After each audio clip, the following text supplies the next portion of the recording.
Hello everyone, you are watching Ad Plus Home Twitter, and in this session of Indian Polity and Constitution, we will study Article 159। तो शुरू करते हैं बिना किसी देरी के। जैसा कि आपको भी पता है, भारतीय संविधान यानी इंडियन कॉन्स्टिट्यूशन को आर्टिकल्स में बांटा गया है और इन्हीं आर्टिकल्स को 22 पार्ट्स के अंतर्गत रखा गया है। इसी 22 पार्ट्स में से 6th पार्ट में द स्टेट्स के बारे में बताया गया है, जिसके अंतर्गत आर्टिकल 152 से लेकर आर्टिकल 237 तक के सारे आर्टिकल्स आते हैं। यहाँ हम बस आर्टिकल 159 पर चर्चा करेंगे। आर्टिकल 159 पार्ट 6 के चैप्टर सेकंड के अंतर्गत आता है। Chapter second basically the executive से रिलेटेड है। यहाँ मैं पहले कंटेंट को इंग्लिश में रीड करूँगा, फिर उसकी मीनिंग आपको हिंदी में समझाऊंगा ताकि आपको कंसेप्ट ज़्यादा से ज़्यादा समझ आ सके। Article 159 talk about oath and affirmation by the governor. Article 159 में राज्यपाल यानी गवर्नर द्वारा शपथ या प्रतिज्ञान लेने पर चर्चा की गई है।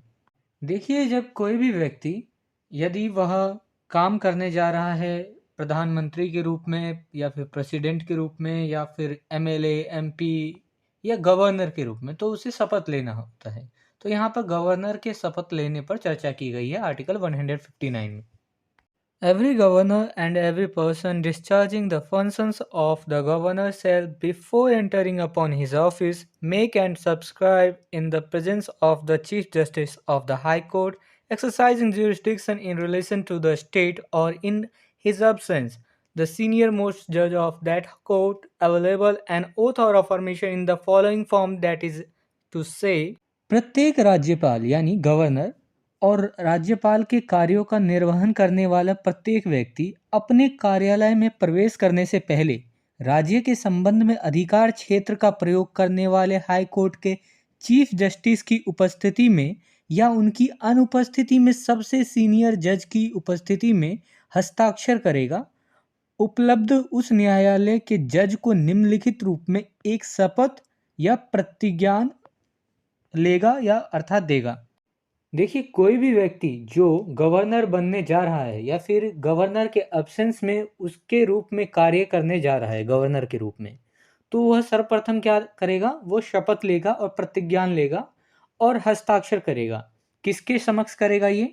Chief justice of the high court, जो उस राज्य के क्षेत्राधिकार में जो हाई कोर्ट पढ़ता होगा, उस हाई कोर्ट के चीफ जस्टिस के उपस्थिति में हस्ताक्षर और शपथ या प्रतिज्ञान लेगा। अगर मान लीजिए चीफ जस्टिस अवेलेबल नहीं है, तो उस समय सीनियर जज, जो भी उस हाई कोर्ट का जो भी सबसे सीनियर जज होगा, उसकी उपस्थिति में शपथ या हस्ताक्षर करेगा। देखिए, अब गवर्नर पद पर अपने पद ग्रहण करने के लिए किस तरीके से शपथ या प्रतिज्ञान लेगा, ये भी लिखा गया है। इंग्लिश में यहाँ पे लिखा गया है, मैं इंग्लिश में पहले पढ़ देता हूँ, फिर हिंदी में इसकी मीनिंग बता दूंगा आपको। सबसे पहले वो कहेगा आई और अपना नाम लेगा, ए बी जो भी उसका नाम होगा।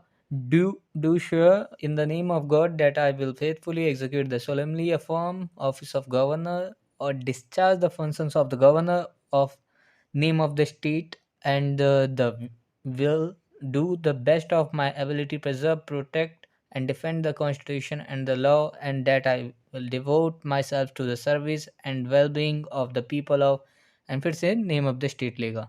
गवर्नर कुछ इस तरीके से शपथ लेगा, वो कहेगा, मैं फिर अपना नाम लेगा और कहेगा, भगवान के नाम पर शपथ लेता हूँ कि मैं ईमानदारी से राज्य का नाम लेगा, और कहेगा कि गवर्नर के पद का पालन या गवर्नर के कार्यों का निर्वहन करूँगा और अपनी सर्वोत्तम क्षमता से ऐसा करूँगा। संविधान और कानून की रक्षा, सुरक्षा और बचाव करें, और मैं खुद को फिर राज्य का नाम लेगा, कहेगा कि लोगों की सेवा करूँगा, इस राज्य के लोगों की सेवा करूँगा और कल्याण के लिए समर्पित करूँगा।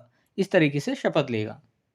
If this video is helpful for you, then please like and share this video, and if you want see some more these type of videos, then subscribe the channel and click the bell icon and select the all option for upcoming videos.